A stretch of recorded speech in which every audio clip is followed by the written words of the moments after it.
yang mulia menjadi hina, supaya kami yang hina menjadi mulia. Terima kasih untuk divine exchange, terima kasih untuk pertukaran surgawi yang Tuhan Yesus sudah lakukan. Dan kami tahu saat ini Tuhan, hidup kami hanya bagi kemuliaan Tuhan. Hidup kami hanya untuk menyatakan Engkau dalam setiap apapun yang kami lakukan Tuhan. Terima kasih Tuhan, Kau yang melayakkan kami, Kau yang memberikan kami kemauan dan kemampuan untuk bertindak menyenangkan hati-Mu. Saat yang indah untuk kami boleh mendengar isi hati Tuhan. Berbicaralah Bapa, biarlah Roh Tuhan sendiri yang berkata-kata kepada setiap kami, pribadi lepas pribadi. Dan kami percaya firman-Mu berkuasa mengubahkan setiap kami. Firman-Mu yang membebaskan setiap kami Tuhan. Kami percaya saat ini yang terikat sudah dilepaskan di dalam nama Tuhan Yesus. Yang sakit sudah disembuhkan di dalam nama Tuhan Yesus. Yang lemah dikuatkan di dalam nama Tuhan Yesus. Bahkan yang miskin diperkaya di dalam nama Tuhan Yesus. Terima kasih Bapa. Kami siap untuk diberkati. Kami siap untuk dituntun oleh kebenaran firman-Mu. Urapi setiap kami Tuhan. Jamah dan lawat setiap kami Tuhan. Terima kasih Bapa, di dalam nama Tuhan Yesus. Siap diberkati dengan kebenaran firman Tuhan bersama-sama dengan iman, katakan amin, amin. Puji nama Tuhan, shalom semuanya. Apa kabarnya? Luar biasa, puji Tuhan ya. Sebab kita punya Tuhan yang dahsyat, kita punya Tuhan yang luar biasa. Kehidupan anak-anak Tuhan tidak akan menjadi biasa-biasa saja. Amin.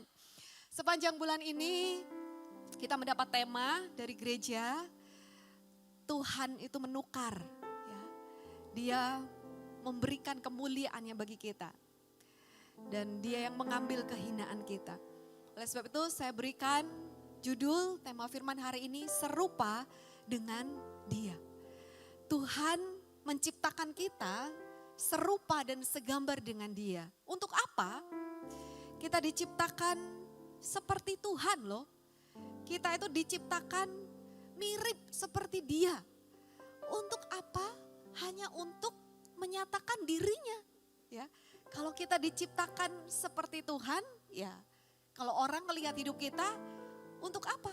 Untuk menyatakan dirinya. Masih banyak orang yang mencari jati diri.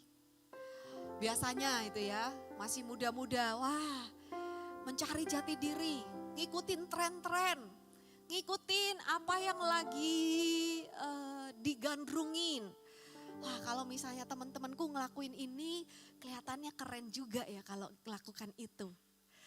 Kalau misalnya teman-temanku kayak gini, kelihatannya itu yang bisa diterima, aku lakukan itu. Kebanyakan orang mencari jati diri dan identitas dari dunia. Mencari penerimaan, mencari pengakuan dari dunia. Tapi enggak bagi anak-anak Tuhan. Sebab sudah jelas siapa diri kita. Sudah jelas siapa identitas kita. Dan kalau orang mencari jati diri biasanya itu ngikut-ngikut. Ngikutin ada siapa fansnya, siapa orang yang dilihat kayaknya keren di sosial media mungkin. Saudara dan saya sudah tahu identitas kita, jati diri kita, ciri-ciri kita, karakteristik kita adalah seperti Kristus. Yang setuju katakan amin. Dan gak ada yang lebih keren dari Yesus. Gak ada yang lebih baik dari Yesus. Kasihan kalau orang itu niru-niru orang lain di dunia ini. Tapi diberkatilah setiap kita yang meneladani Kristus. Firman Tuhan katakan, di dalam Kejadian 1 ayat yang ke-26. Lalu Elohim berfirman, biarlah kita menjadikan manusia dalam citra dan rupa kita. Tuhan sudah jelas memberikan identitas, memberikan karakteristik khusus yang melekat pada kita. Kita diciptakan, didesain seperti rupa dan citra Tuhan. Di ayat 27 dikatakan lagi, maka Elohim menciptakan manusia dalam citranya.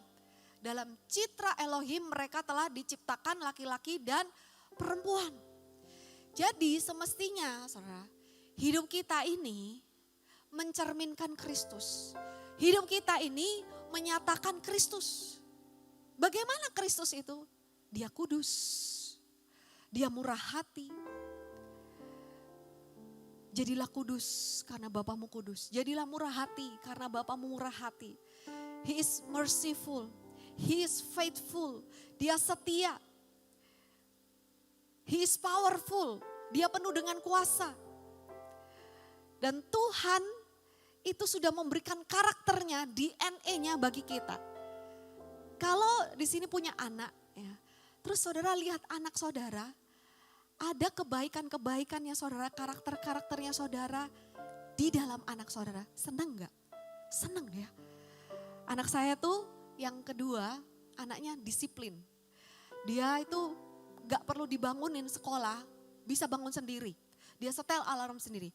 Dan selama SMA ini, dia pindah sekolah kan SMA, setahun yang kemarin kelas 1 SMA gak pernah terlambat sekalipun. Gurunya lapor sama saya, Bu, Scarlett ini ya gak ada juga guru-guru yang bilang, ini Scarlett belum ngerjain tugas ini loh, tolong ya Miss diingatkan. Enggak ada Bu, gak pernah terlambat dan juga kalau ngerjain tugas tuh juga tepat waktu kasih kumpulin tugasnya. Saya sebagai orang tua senang.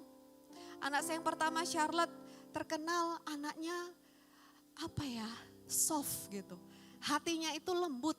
Dia gampang tergerak sama belas kasihan. Kalau ngelihat ada orang yang mungkin minta-minta di depan Indomaret atau apa, dia tuh kayak pingin kasih. Ada orang jualan koran di jalan dia beli. Nanti di mobil sudah ada majalah Bobo, ada koran, saudara yang nggak dibaca sama anak saya. Cuman kesian. Terus nanti ada apa yang dibeli sama orang yang di pinggir-pinggir jalan, saudara. Dia tergerak oleh belas kasihan.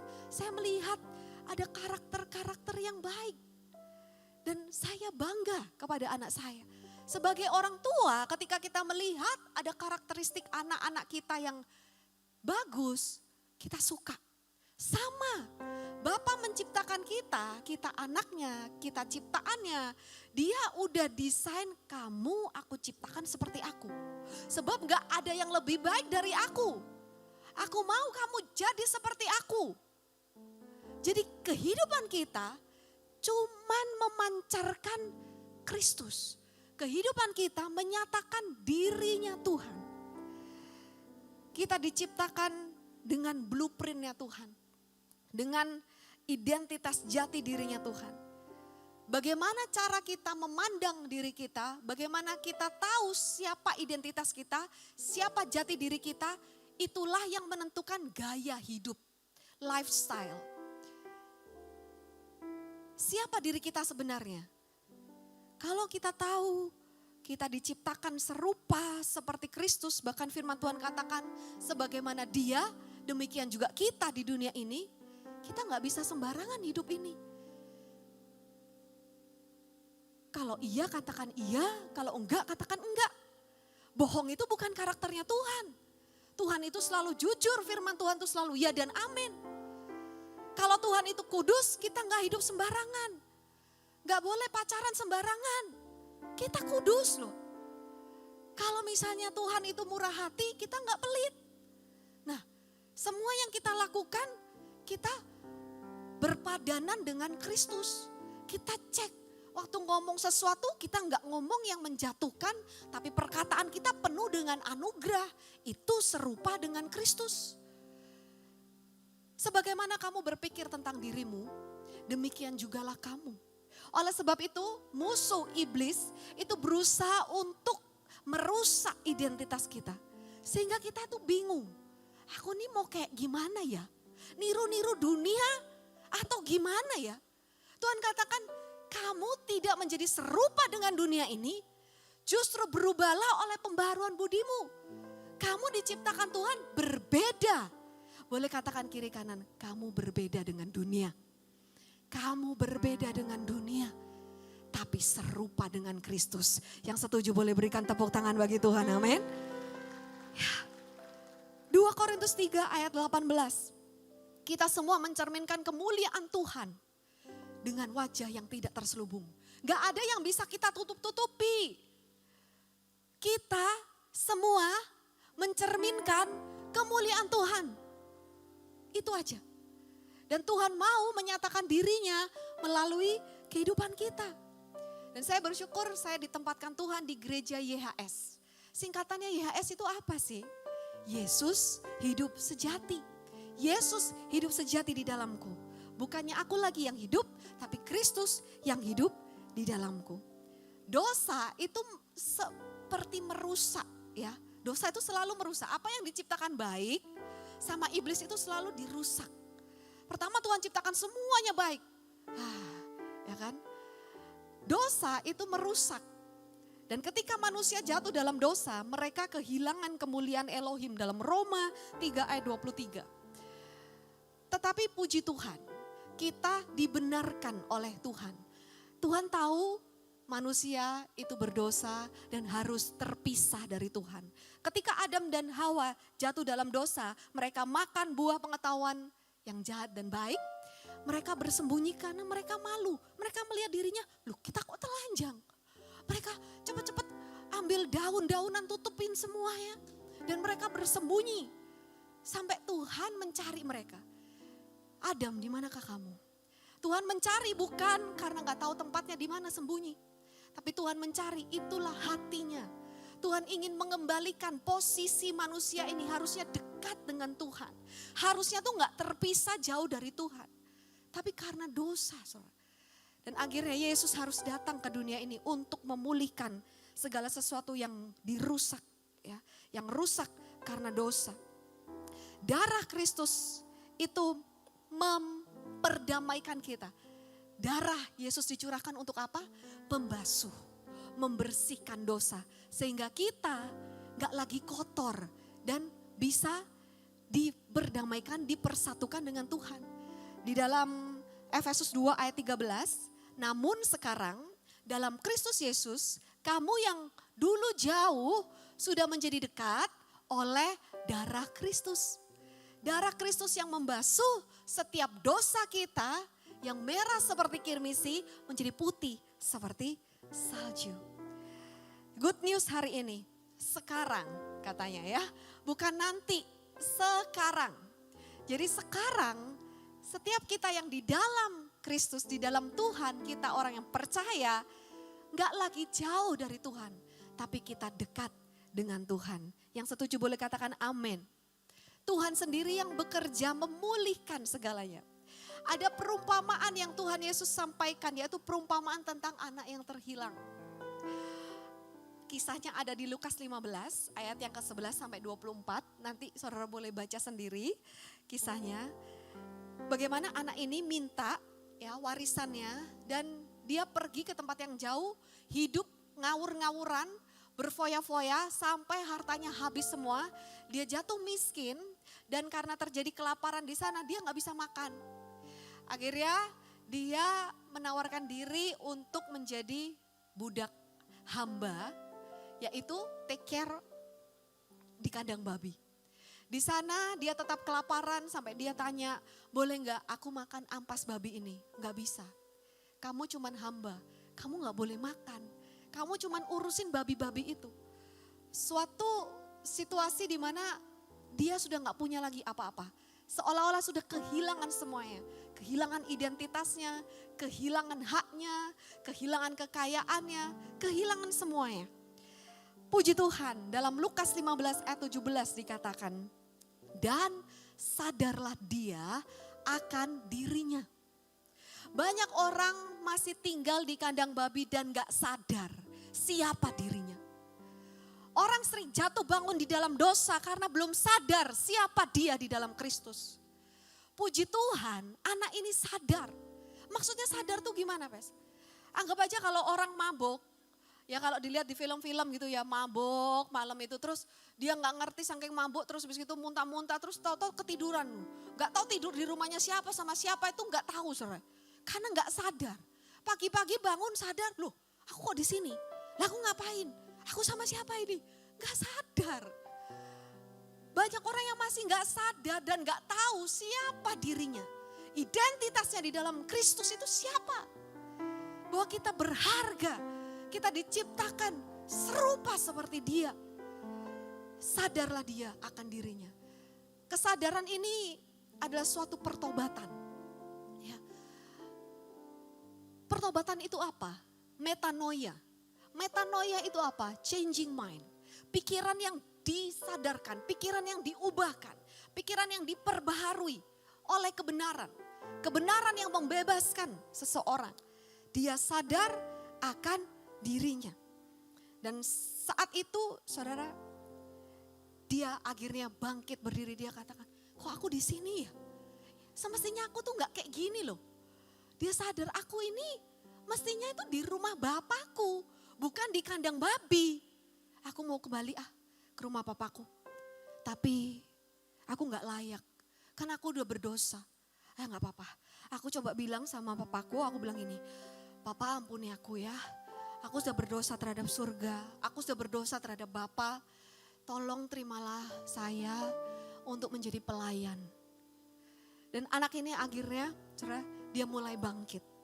Ada satu pernyataan dari Morrison mengatakan, jati diri yang sesungguhnya dari anak itu sebenarnya adalah sosok yang bertobat, bukan sosok anak yang berhura-hura.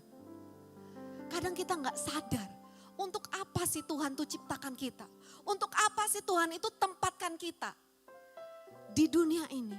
Sadar, ketahui siapa jati diri kita. Bertobat itu artinya berbalik kepada Tuhan. Ada perubahan yang dari dalam. Gak ada yang suruh dia, ayo kamu balik, gak ada. Perubahan itu, kesadaran itu dari dalam keluar. Dan di Lukas 15 ayat 20, bangkitlah dia dan datang kepada ayahnya. Tetapi ketika ia masih jauh, ayahnya sudah melihatnya dan tergerak oleh belas kasihan, ia berlari lalu memeluk dan menciumnya. Anugerah adalah Tuhan yang datang menghampiri kita. Tuhan yang menanti-nantikan kita. Kapan kita datang kepadanya? Kapan kita berpaling dari dunia dan berbalik kepada Tuhan? Saat ini pun Tuhan menanti-nantikan dengan sabar. Dan dia berlari digerakkan oleh belas kasihan. Tuhan Yesus di sini menggambarkan bagaimana hati seorang bapa. Serusak-rusaknya anak. Berdosa-berdosanya anak. Anak tetap anak. Tidak merubah hati seorang bapa. Tidak merubah kasih dan belas kasihan seorang bapa. Justru bapa memulihkan anak itu. Lukas 15 ayat 21. Setelah dipelui, diciumi, baru anaknya sempat ngomong. Seperti tadi yang dia sudah ingat-ingat ini. Anak itu berkata kepadanya, Bapa, aku telah berdosa terhadap surga dan terhadap Bapa. Aku tidak layak lagi disebut anakmu. Dia merasa dirinya gak layak. Banyak juga dari antara kita yang karena dosa dan kesalahan di masa lalu, kita sering ngecewakan Tuhan dan kita merasa sepertinya kita sudah gak layak lagi disebut anak-anak Tuhan. Tapi puji Tuhan, Tuhan yang memulihkan identitas kita. Tuhan yang memulihkan jati diri kita. Tuhan yang memulihkan gambar dirinya dalam hidup kita. Anak itu yang minta dijadikan budak, dijadikan hamba, tapi sama bapaknya dia katakan kamu tetap anakku. Bahkan Bapa memulihkan, memberikan dia yang pertama jubah yang terbaik. Ayah itu langsung berkata kepada hamba-hambanya di Lukas 15 ayat 22, segera bawa kemari jubah panjang yang terbaik dan pakaikanlah itu kepadanya. Bukan dikatakan cepet-cepet ambil baju sembarang aja tuh. Pokoknya yang kelihatan aja cepet-cepetan. Enggak. Ambilkan segera jubah panjang yang terbaik. Dan pakaikanlah itu kepadanya. Kalau kita berpikir di rumah itu ada papa, ada anaknya, ada anak yang sulung juga ya. Kira-kira kalau jubah panjang yang terbaik ini punyanya siapa? Ya, pasti punya bapaknya sendiri. Bapak memberikan jubahnya sendiri untuk anaknya dan dipakaikan itu kepadanya. Dari sini kita melihat bahwa Tuhan itu memulihkan. Jubah berbicara tentang identitas. Jubah berbicara tentang jati diri. Jubah berbicara tentang kemuliaan dan kehormatan. Sering kita memandang orang dari kesalahan-kesalahannya. Kita melabeli orang, dia pendosa, dia penjina, dia pembohong. Kita juga melihat diri kita sebagai orang yang gagal, sebagai orang yang terus ngecewain Tuhan, sebagai orang yang kurang ini, kurang itu. Hari ini Tuhan mau merubah cara pandang kita, Tuhan mau merubah paradigma kita untuk kita bisa memandang seperti Bapa memandang kita. Bapa memulihkan dan memberikan jubah panjang. Artinya apa? Tuhan itu cover our sin. Tuhan itu menutupi kesalahan kita. Kasih itu selalu menutupi. Kasih bukan buka aib. Kasih itu menutup. Tuhan adalah kasih. Dan saat ini saudara, kita mengenakan jubah kebenaran. Kita mengenakan Kristus. Di dalam Galatia 3 ayat yang ke-27. Semua yang telah dibaptis dalam Kristus telah mengenakan Kristus. Kita sudah dibaptis, artinya yang lama sudah berlalu, yang baru sudah terbit. Pribadi kita yang lama sudah dikubur bersama Kristus dan kita dibangkitkan bersama dengan Kristus dan Kristus yang hidup di dalam kita. Dia yang memperbaharui kita. 2 Korintus 5:17.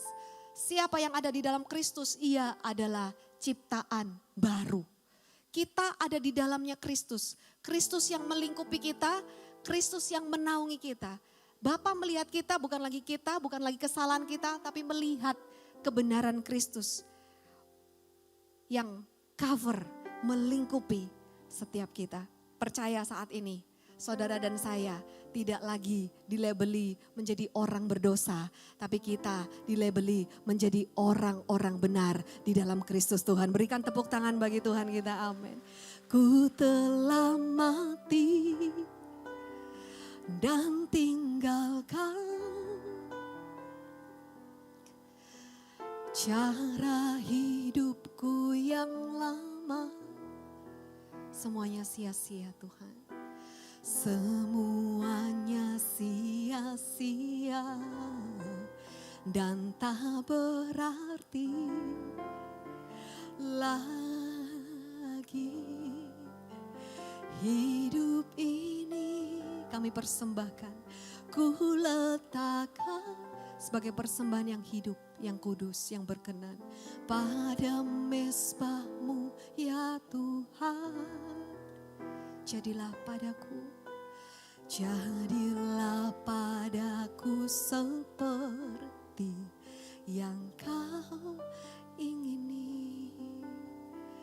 Yang lama sudah berlalu, yang baru sudah terbit. Tuhan sudah memberikan kebenarannya ganti kita. Dia yang tidak mengenal dosa menjadi dosa karena kita. Supaya kita yang berdosa dijadikan benar di hadapannya. Yang kedua, selain memberikan jubah yang terbaik, diberikan juga cincin. Yang kedua cincin ya. Lukas 15 ayat 22, kenakanlah cincin pada jari tangannya. Cincin itu berbicara tentang kepemilikan, hubungan. Cincin juga berbicara tentang otoritas, ada kuasa, ada kepercayaan. Kita tahu pada saat Yusuf diangkat menjadi Perdana Menteri di Mesir, Firaun melepas cincinnya dan memberikan kepada Yusuf. Raja Ahasveros memberikan cincinnya awalnya kepada Haman, tapi kata Haman jahat, akhirnya ditarik, dicabut, dikasih ke Mordekai. Nah, cincin ini melambangkan otoritas raja. Dia dapat kepercayaan, wewenang penuh untuk mengambil keputusan. Tuhan bukan hanya memberikan kita jubah, dia bukan hanya memulihkan ya identitas kita, tapi dia juga memberikan kita kuasa, otoritas. Dan untuk apa saudara? Tuhan katakan, lawanlah iblis dan dia akan lari daripadamu. Tunduklah kepada Tuhan dan lawanlah iblis. Saudara dan saya diberikan kuasa untuk memerintah, untuk berkuasa. Sejak awal Adam dan Hawa diciptakan, itu sudah diberikan kuasa. Tuhan katakan, berkuasalah kamu terhadap semua ini, ikan-ikan yang ada di laut. Berkuasalah kamu terhadap binatang-binatang yang merayap. Berkuasalah kamu terhadap seluruh bumi ini. Tuhan memberikan kita kuasa, cincin. Kita pakai kuasa itu. Dan Tuhan katakan, aku akan membuat kamu menjadi kepala bukan ekor. Kamu akan menerima kuasa ketika Roh Kudus turun atasmu. Cincin itu berbicara juga tentang materai, jaminan, saudara, kepercayaan dan kuasa. Dalam Kisah Rasul 1 ayat yang ke-8, kamu akan menerima kuasa jika Roh Kudus turun atasmu. Dan kuasa yang Tuhan berikan dalam hidupmu itu jauh lebih besar dari semua kuasa roh di dalam dunia ini. Dan ketika Roh Kudus diberikan, artinya apa, saudara? Hidup kita sudah disertai dengan kuat kuasanya. Yang percaya di dalam kita ada Roh Kudus yang sudah diberikan kuasa sama Tuhan, boleh berikan tepuk tangan bagi Tuhan kita, amin. Kamu berasal dari Elohim anak-anakku, 1 Yohanes 4 ayat 4. Dan kamu telah mengalahkan mereka sebab roh yang ada di dalam kamu jauh lebih besar daripada roh yang ada di dalam dunia ini. Roh Kudus seperti materai yang menjamin kehidupan anak-anak Tuhan bahwa kita adalah milik Tuhan. Dan kita percaya Roh Kuduslah yang akan terus bekerja memberikan kita kemenangan demi kemenangan. Amin. Roh Kudus, kau hadir di sini. Roh Kudus, ku mengasihimu.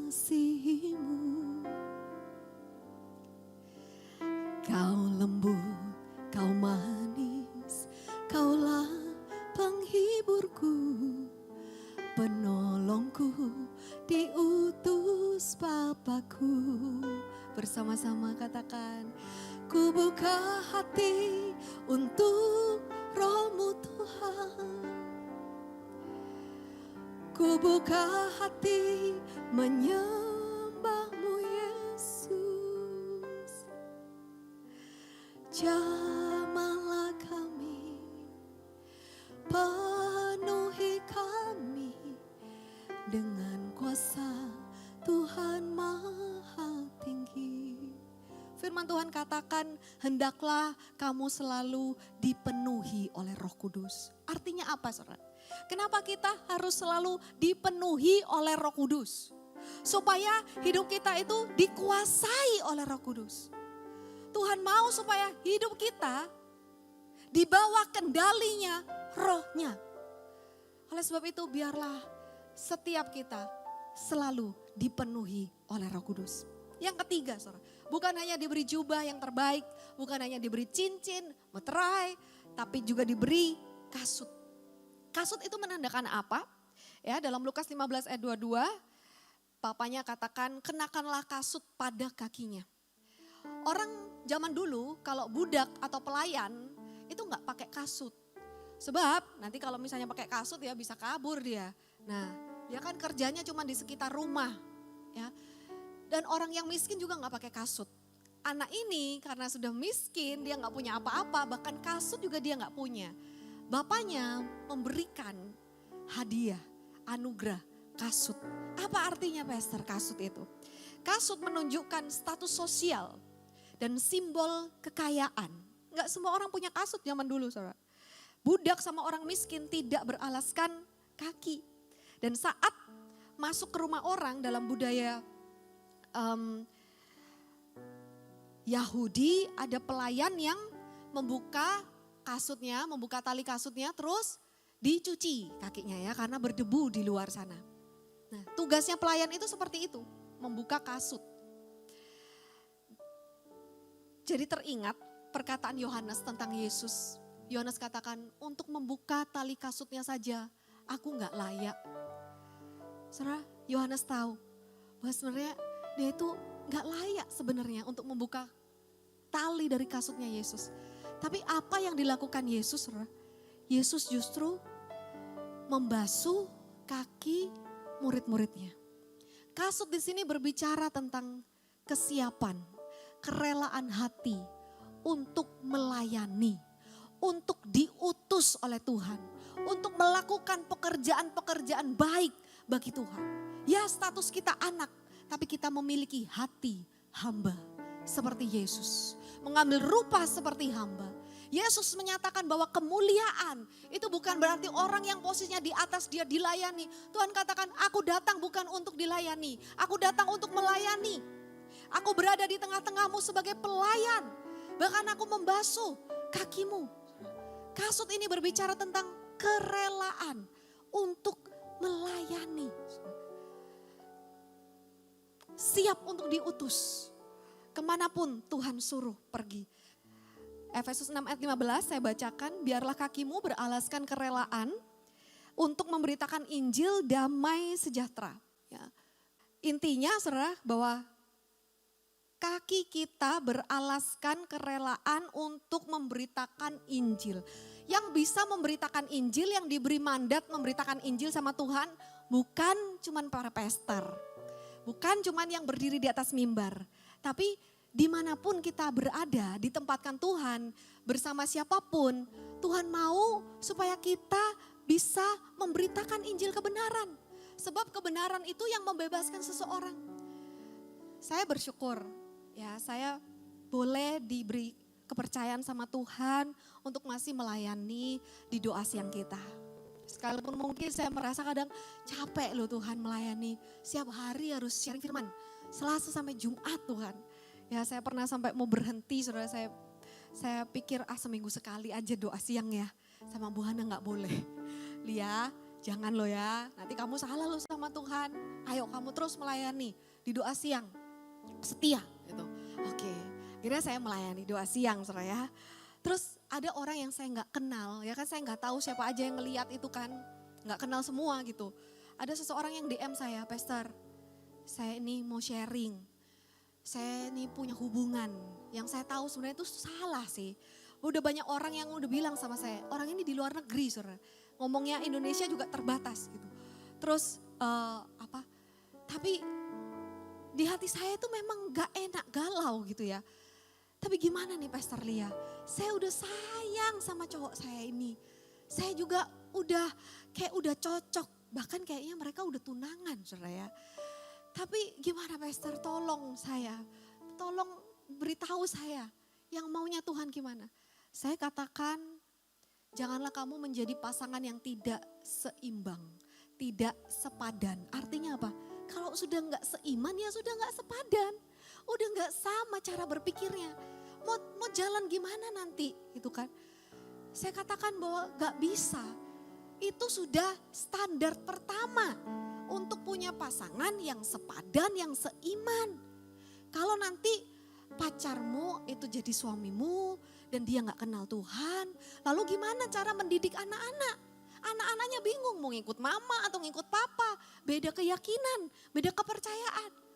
Akhirnya ketika saya kasih tahu ayat-ayatnya, puji Tuhan, dia mau nurut saudara.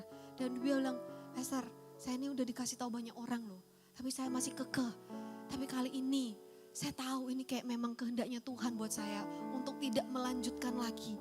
Jadi saya bersyukur ternyata saudara, sekalipun mungkin saya nggak tahu siapa yang mendengarkan sharing firman, ada orang yang ternyata bisa diubahkan hidupnya saudara. Dan ketika saudara menyampaikan firman gak harus seperti saya saat ini ya, khotbah 30 menit gitu ya. Tapi ketika ada ayat di slide, saudara foto, saudara share melalui WhatsApp story atau Instagram story atau status WhatsApp saudara atau saudara kasih ke teman-teman, ke grup-grup saudara, itu sudah mengabarkan Injil. Dan setiap firman yang di-sharekan gak akan pernah kembali sia-sia. Setiap jerih lelah kita di dalam Tuhan tidak akan pernah sia-sia. Siapa di sini yang mau rela dipakai Tuhan untuk memberitakan Injil kebenaran damai sejahtera? Boleh lambaikan tangan orang-orang yang mau dipakai Tuhan? Berikan tepuk tangan bagi Tuhan, amin. Puji Tuhan. Setelah Tuhan memberikan kita jubah, setelah Tuhan memberikan kita kuasa, Tuhan memberikan kita pekerjaan. Mengutus kita untuk memberitakan Injil kebenaran. Dan dia melakukan semuanya itu supaya dia bisa memakai kita, menyatakan siapa dia, dan banyak jiwa boleh diselamatkan dapatkan hidup kekal. Amin. Mengikut Yesus, itulah kesukaan hatiku. Ku lepas semua hakku untuk mengenal kehendaknya di hidupku. Mengiring Yesus, itulah kekuatan hidupku. Ku yakin anugerahnya mampu jadikanku anak yang berkenan selalu. Sebagai kesimpulannya, saya juga undang pemain musik worshipers untuk naik ke mimbar. Tuhan menciptakan kita serupa dengannya. Tuhan menciptakan kita untuk mencerminkan kemuliaannya. 2 Korintus 3 ayat 18, kita semua mencerminkan kemuliaan Tuhan. Gak ada yang terkecuali. Tuhan ciptakan kita semua untuk memuliakan Tuhan, mencerminkan kemuliaan Tuhan. Mencerminkan itu apa? Refleks. Hanya memantulkan, mencerminkan. Berarti kemuliaan itu gak berasal dari diri kita. Kemuliaan itu semua berasal dari Tuhan. Kita cuman refleks, menyatakan Kristus yang ada di dalam kita. Dan kehidupan anak-anak Tuhan memang didesain seperti itu. Oleh sebab itu, Bapa, Father, memulihkan identitas kita. Menyatakan saudara, kemurahannya, anugerahnya dengan memberikan kita jubah yang terbaik. Dia memberikan kita identitas. Dia memberikan kita status sebagai anak. Bahkan jubahnya sendiri diberikan yang terbaik. Yang kedua, cincin. Berbicara tentang kepemilikan. Berbicara tentang otoritas. Ada wewenang. Tuhan berikan kita kuasa untuk mengambil keputusan. Untuk memimpin. Bukan dipimpin, bukan pengikut, bukan jadi ekor, jadi kepala. Yang ketiga, Tuhan juga memberikan kita kasut, yaitu kasut kerelaan untuk mengabarkan Injil, anugerah. Biarlah apa yang Tuhan berikan semuanya ini, anugerah Tuhan, yang Tuhan sudah berikan dan kita bisa dapatkan, saudara, itu tidak akan sia-sia. Rasul Paulus katakan, aku ada sebagaimana aku ada saat ini. Itu semua karena anugerah Tuhan. Dan anugerahnya yang diberikan kepadaku tidak akan sia-sia. Bahkan aku bekerja lebih keras dari yang lain. Itu apa yang dikatakan oleh Rasul Paulus. Dan saya percaya ketiga hal ini yang Tuhan sudah berikan dalam hidup saudara. Semuanya itu akan mengerjakan kehendaknya terjadi dalam kehidupan saudara. Semua kehidupan saudara dipakai untuk menyatakan kemuliaan Tuhan. Yang percaya berikan tepuk tangan bagi Tuhan. Amin. Mari kita bangkit berdiri, katakan mengikut Yesus, itulah kesukaan hatiku. Ku lepas semua aku untuk mengenal kehendaknya di mengiring Yesus. It's an honor for me. Itulah kekuatan hidup. Mengiringmu, bersamamu. Ku yakin anugerahnya mampu jadikanku anak yang berkenan selalu. Yang mau mengikut Yesus, mengiring Yesus, katakan mengikut Yesus, itulah kesukaan hatiku. Ku lepas semua aku untuk mengenal kehendaknya di hidupku. Mengiring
kasih Tuhan.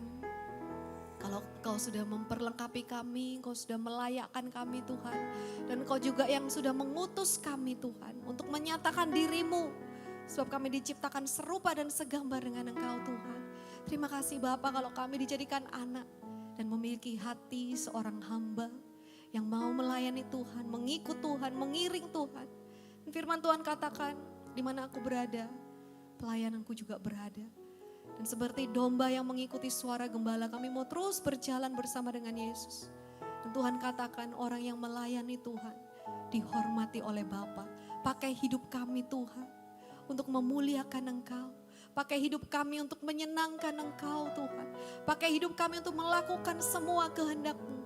Biarlah Roh Kudus terus memenuhi hidup kami, menguasai kami, menuntun dan memimpin hidup kami. Kami percaya mulai detik ini bahkan sampai selama-lamanya hidup kami untuk kemuliaan Tuhan. Dan kami akan tinggal di rumah Bapa sepanjang masa. Yang percaya hidupnya sudah dipulihkan, yang percaya hidupnya sudah dimiliki oleh Tuhan, dipersatukan dengan Tuhan selamanya bersama-sama dengan iman, katakan amin, amin, amin. Puji Saudara Tuhan. kembali